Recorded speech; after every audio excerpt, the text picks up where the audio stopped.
नमस्कार दोस्तों, एक नई लर्निंग के साथ हाजिर हूँ और आज की इस स्टॉक लर्निंग में हम लोग एक जानने की कोशिश करेंगे कंस्ट्रक्शन कंपनी। ये कंपनी कहती है कि हम कंसल्टेंसी सर्विस प्रोवाइड करती है, जहाँ पे कहती है ये एक्सप्रेस वे हाईवे को लेकर के कंसल्टेंसी देती है। यहाँ पे ब्रिजेज को लेकर कहती है कि हाईवे को लेकर कहती है, इसके अलावा कहती है तो इनके पास टर्नल को लेकर कहती है, फिर कहती है इनके पास अलग अलग जो ग्रीन वे हाईवेज बनती है उस पे अच्छा खासा कामकाज कंसल्टेंसी का कामकाज कहते हैं। बिल्डिंग ए नेशन की बात तो सभी कहते हैं और इसमें कहते हैं एक्सपर्टाइज कहाँ कहाँ पे है। कहती है जो highway, bridges, tunnels, architectures, developments and ports पे इनका कामकाज अच्छी खासी है। और ये कहती है कंपनी जो हमारा वाई जो ग्रोथ है वो करीब 31% के आसपास। ये ग्रोथ किस चीज़ का ग्रोथ है? ये ऐसा इन्होंने डिक्लेरेशन नहीं दिया, ये इन्होंने बिलियंस इकोनॉमिक्स की 1 ट्रिलियन इकोनॉमिक्स की बात कहती है, जो कि सपने दिखते हैं। और इनको लेकर के प्रोजेक्ट को भी कहती है कि इनके पास सावित्री रिवर ब्रिजेज हैं, कैपेसिटी जो कि आर्गुमेंटेशन ऑफ द मुंबईज़ पुणाज़ कॉरिडोर की बात किया जाए या फिर अलग-अलग कॉरिडोर और कामकाज को करीब-करीब कहती है जो कंपनी हमारे पास 175 से ज़्यादा कंप्लीटेड प्रोजेक्ट है और करीब 5000 किलोमीटर की उन्होंने कहा कि हमारे पास प्रोजेक्ट कंप्लीटेड किया है, 53 प्लस ऑनगोइंग प्रोजेक्ट है और करीब 1958 जो किलोमीटर का बात है वो उसमें कामकाज कर रहे हैं ऑनगोइंग प्रोजेक्ट। उन्होंने क्लाइंट लिस्ट की भी ज़िक्र किया है जहाँ पे MMRDA, CIDSCO एंड द ज़ेनपीटीज़ जैसे कंपनी शामिल है, NHI जैसे कंपनी शामिल है। तो चलिए इन कंपनी को लेकर के ज़रा मार्केट के रिएक्शन को समझते हैं। और छोटी-सी कंपनी है, मार्केट कैप करीब 201 करोड़ कहता है, जहाँ पे प्रमोटर्स के पास जो कंट्रोल है, वो करीब 59% की कंट्रोल कहती है कंपनी का। और मैनेजमेंट अच्छी होने के नाते 40% तक की 0.40% का क्या देती है, डिविडेंड की पार्ट भी देती है। बुक वैल्यू की देखें तो करीब 62 रुपये पर शेयर कहता है एंड इंट्रिंसिक वैल्यू 66 रुपये का है। जबकि करंट मार्केट के सिचुएशन प्राइस 126 पे है, जबकि हायर टू हायर 157 तक गया था, बॉटम 56 पे इन्होंने सपोर्ट लेवल लिया था। अब ये कह सकते हैं कि इनका क्वालिटीज क्या कहता है। इनकी क्वालिटी दिखता है अर्निंग पर शेयर से, 3 रुपये 80 पैसे की पर शेयर अर्निंग करती है। और नंबर ऑफ शेयर कितने हैं? 1 करोड़ 59 लाख। इसकी वजह से करंट सिचुएशन की प्राइस से ये मार्केट कैप हो गया। और इसको मल्टीप्लाई करेंगे तो नेट प्रॉफिटेबिलिटी का आंकड़ा बन जाता है। जहाँ तक क्वालिटी के बेसिस पे जो डिमांड बनी है स्टॉक को लेकर के, वो कंपैरिजन टू द इंडस्ट्रियल के पी से 10% ओवर वेटेज। क्या है? Over weightage. जबकि आरओई और आरओसी की आंकड़ा कहती है नियरली 10% से 12% रिटर्न की बात कहती है। यदि कर्ज वाले सिचुएशन को देखेंगे कंपनी में, तो डेट टू इक्विटी के बारे में कहती है 0.23 का, और करंट रेशियो का नंबर थोड़ा सा ज्यादा है। इसके लिए एक छोटा सा रिकंसलेशन की पार्ट होगी। और किस चीज को लेकर के? इनकी पूरे के पूरे रिस्क फैक्टर को लेकर के। यहाँ पे रिस्क को लेकर के हम समझने की कोशिश करेंगे कि कंपनी में रिस्क परसेंटेज क्या कहती है बिजनेस को लेकर के, और इसमें रिजल्ट क्या कर रही है, रिजल्ट के बेसिस पे रिटर्न क्या बना के दे रही है। इसके अलावा कुछ स्पेशल्स हमने नंबर परसेंटेज कैलकुलेट किया है, जहाँ पे नेट इनकम मार्जिन को देखेंगे या सिर्फ डेटर्स रेशियो को देखेंगे या प्रॉफिटेबिलिटी वर्सेस डेटर रेशियो को समझने की कोशिश करेंगे। तो चलिए इनकी रिस्क एनालाइज को करते हुए 2013 में बनी कंपनी जिसका नाम था Dhruv consultancy services, is a project management consultancy firm in the field of the infrastructure.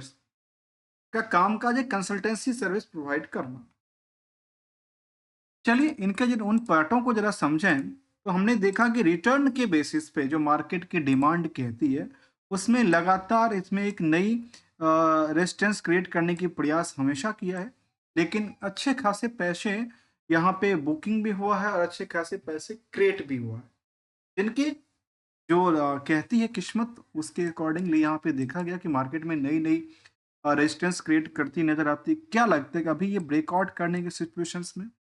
Obviously देखने को मिल रही है कि फिलहाल ये ब्रेकआउट के सिचुएशंस में है, और जब ब्रेकआउट करेगी तो मार्केट दोबारा यहाँ से ब्रेकआउट सिचुएशन में क्यों मार्केट हाइक पर जाती है, उसके पीछे रीजन है जो वहाँ पे ट्रस्ट बिल्डअप होता है कि अच्छा मार्केट यहाँ तक पहुँच गया ना, अब यहाँ पे इससे और ज़्यादा उम्मीद करते हैं। जहाँ तक इनकी रिजल्ट के पॉइंट को देखें, फाइनेंशियल पोजीशन को, तो सम कंपनी में सेल्स को लेकर के कहती है कि लगातार बढ़ोतरी देखने को मिला, चाहे वो वाई के डेटा हो, चाहे वो क्यू का डेटा ही क्यों ना। लेकिन जब नंबर की बात करेंगे तो कंपनी का खुद का कारोबार की बात करें तो कहती है करीब करीब 32 करोड़, और ओवरऑल कारोबार की बात भी नियर अबाउट सेम कहती है, अर्थात दोनों का आंकड़ा सेम है। इसमें 32 करोड़ की लास्ट क्वार्टरली सेल्स हुआ है, जो कि लगातार यदि देखेंगे तो कहाँ 22 से 24 जो डेटा है वो जाती है कहाँ पे, 22 से 24, 24 से 19, 19 से 32, तो बेटर रिजल्ट कहती है।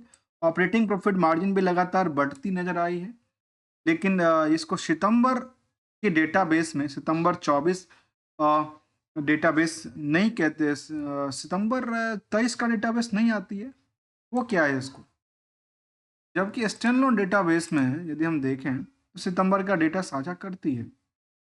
अर्थात समझ में आती है कंपनी यहाँ से लेकर के यहाँ तक में 10 करोड़ एक्स्ट्रा रेवेन्यू जनरेट करती है, और इससे भी करीब करीब 12 करोड़ 13 करोड़ 12-13 करोड़ एक्स्ट्रा जनरेट करती है। ऑपरेटिंग प्रॉफिट मार्जिन सस्टेन कर रही है, नेट प्रॉफिट मार्जिन भी लगातार सस्टेनेबिलिटी के साथ कामकाज कर रही है, और अदर सोर्स ऑफ इनकम से जो इनका इंटरेस्ट की बर्डन है वो एडजस्टेबल नहीं हो पाती है, सिचुएशन में थोड़ा सा बर्डन बना हुआ। यदि इनके ईयरली ग्रोथ की तरफ देखें तो लास्ट 12 महीने में सबसे बेटर रिजल्ट उन्होंने क्रिएट किया, सेल्स को लेकर करीब करीब 100 करोड़ का आंकड़ा टच किया। उसमें ऑपरेटिंग प्रॉफिट मार्जिन भी लगातार इंक्रीज डिक्रीज करते हुए सस्टेन कर रही है, स्टेबल है, और प्रॉफिटेबिलिटी का आंकड़ा भी कहती है करीब करीब 6 करोड़ तक टच कर रही है। और इन्हीं नंबरों को लेकर के हमने एक परसेंटेज क्रिएट किया था कि इनको plus other source of income को यदि आप एड ऑन करते हैं तो उसके बाद जो नेट इनकम मार्जिन बनती है वो कितना कहती है, उसका भी लेखा जोखा हम देखें। इसके अलावा इनकी परसेंटेज वाइज क्या कहती है, उनकी बात करें तो ये कहती है कि ओवरऑल बिजनेस में कंपनी 6% की नेट इनकम मार्जिन क्रिएट करती है।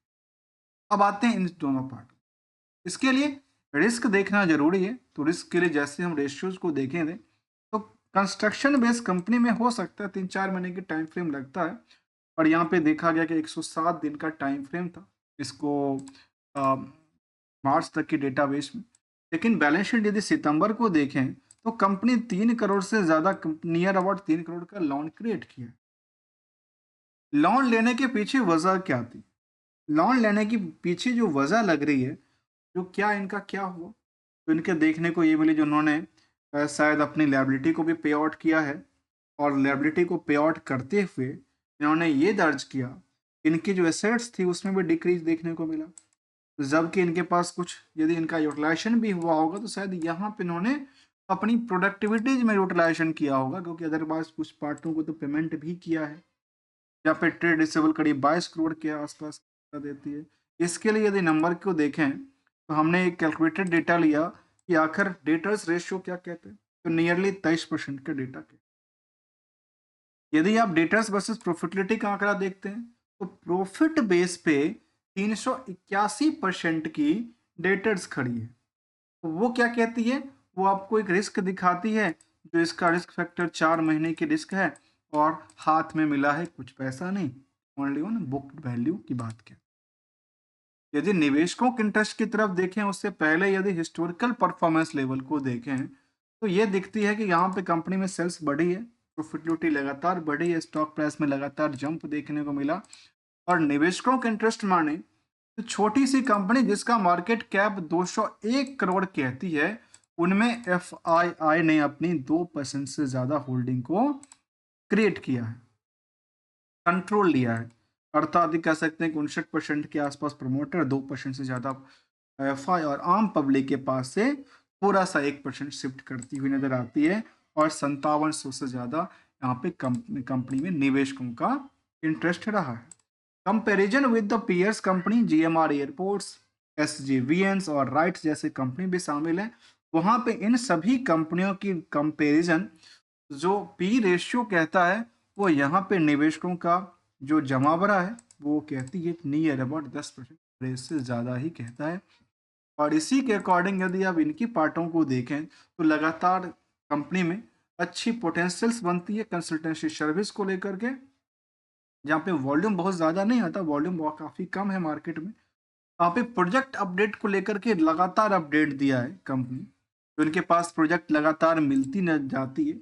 यहाँ पे फिलहाल हम प्रोजेक्ट की चर्चा करें तो इनमें प्रोजेक्ट एक लेटेस्ट प्रोजेक्ट भी आया था। उस प्रोजेक्ट में कंपनी कहती कि हमारे पास नियरली क्या प्रोजेक्टेड थी, करीब 41 उन्होंने कुछ नंबर की बात की थी, wiring the two lands with the Krebs results को लेकर कहती, जिसमें क्या होने वाला है। इसमें होने वाला है कि इनकी कॉन्ट्रैक्ट जो प्राइस है वो है 1,29,00,000, इतना एक ऑर्डर से इनके पास मिलेगा। इसके अलावा एक दूसरी भी ऑर्डर मिलती नजर आती है। स्टॉक भागने का पीछे वजह क्या होता है, इनके पास लगातार काम धंधा आते रहना। फिर उन्होंने कहा कि 1 करोड़ शायद कितने का था ये जो फंड था, इनके पास ऑर्डर की बात कहती है, अलग अलग नंबर की बात कहती है। उस नंबर बेस में यदि टोटल हम ऑर्डर की बात करें, कितने ऑर्डर की बात किया जाता है, तो इनके पास provide consultancy service for the various additional work of the state of Maharashtra में, जो कि स्पेसिफाइड शेयर है। 18 महीने में 2,19,00,000 का इनके पास एक ऑर्डर मिला एक्सक्लूडिंग जीएसटी को लेकर के। और छोटी बहुत करके जिनके पास ऑर्डर मिलता जा रहा है उससे मार्केट की नई जगह क्रिएट होती जाती है। अपनी कंपनी अपनी पीपीटी शामिल करता है कि इनके पास बीएससी एनएससी कोड के साथ उन्होंने अपने डिक्लेरेशन दिया, जहाँ पे कंपनी अपनी मैनेजमेंट से लेकर के डिक्लेरेशन भेजी है कि इनका तनवी आर्टिस्ट मैनेजिंग डायरेक्टर से लेकर के, और इन्होंने रिवेन्यू मॉडल की बात, इबिटा की बात, प्रॉफिट आफ्टर टैक्स की बात, उन्होंने अपनी डिक्लेरेशन सामने रखी है। परफॉर्मेंस लेवल रेवेन्यू को लेकर के, इबिटास को लेकर के, फाइनेंशियल रेशियो को लेकर के, जहाँ पे डेट टू इक्विटी रेशियो को लेकर, debt debt service coverage ratio को लेकर के, आरओसीआर आरओई के रेशियो को लेकर के, कंसोलिडेटेड रिटर्न जो फाइनेंशियल पोजीशन है उसको लेकर, क्यू और क्यू का मुझे इनका पेपर डे अच्छा लगा, क्यू और क्यू बेसिस पे, वाई वाई बेसिस पे, H1 बेसिस पे, लगातार यहाँ पे कहती कि हम लगातार ग्रोइंग फील्ड में बने हैं, चाहे हमारा कोई भी टाइम फ्रेम में आप कंपेयर करके देखें तो बेटर रिजल्ट की बात उन्होंने कही है, जो खासकर अच्छी लगती है, फंडामेंटल इसको स्ट्रॉन्ग कहती है। इसके अलावा हम यदि उन चीज़ों को देखें तो ये कहती है जो कंपनी ओवरऑल अच्छी बातें हैं, कुछ अच्छी बातें नहीं भी संकेत देती है, जहाँ पे डेटा स्टेक को लेकर इंक्रीज करती है, जो इम्प्रूवमेंट करना चाहिए था। तो एज अ टाइम फ्रेम में कई बार रिस्क फैक्टर ज़्यादा है, इसलिए हमने कहा कि रिस्क फैक्टर के अकॉर्डिंगली यहाँ जो रिस्क बनती है वो प्रॉफिटेबिलिटी अंतरराष्ट्रीय बेसिस पे 381% की रिस्क उन्होंने दर्ज किया है। जहाँ तक इंटरेस्ट का सवाल है तो यहाँ पे एक साल में करीब अच्छी खासी ग्रोथ लेवल देखने को 111% तक, बाद में पिछले 6 महीने में मार्केट में अप डाउन होते होते भी करीब 6% के आसपास लगातार देखने को मिला, और लगातार हो सकता है आने वाले समय में यहाँ से ये ब्रेकआउट सिचुएशन क्रिएट करती नजर है, क्योंकि फंडामेंटल इनकी स्ट्रॉन्ग की बात कह रही है। हमारे साइड से कोई रिकमेंडेशन या एडवाइजरी की बात बिल्कुल शामिल नहीं है, क्योंकि आप स्टॉक खरीदो या रखो या बेचो, your decision your money, but as per the knowledge purpose हमने इसको समझने की कोशिश किया है, और जो हमारी समझ में आती है वही हम आपके सामने रखते हैं विदाउट कुछ रिकमेंडेशन को लेकर के। यहाँ पे स्टैंडर्ड डेटा बेसिस में बेटर रिजल्ट उन्होंने दर्ज किया है from the Q Q basis पे, और कंपेरिजन विद द डिमांड को लेकर के स्टॉक में जो डिमांड बनी है लगातार यहाँ पे डिमांड बनती नजर आती है कंपेरिजन विद द सेंसेक्स के पार्ट्स। मिलते हैं कुछ नई स्टडी के साथ, तब तक के लिए thank you so much for watching here दोस्तों।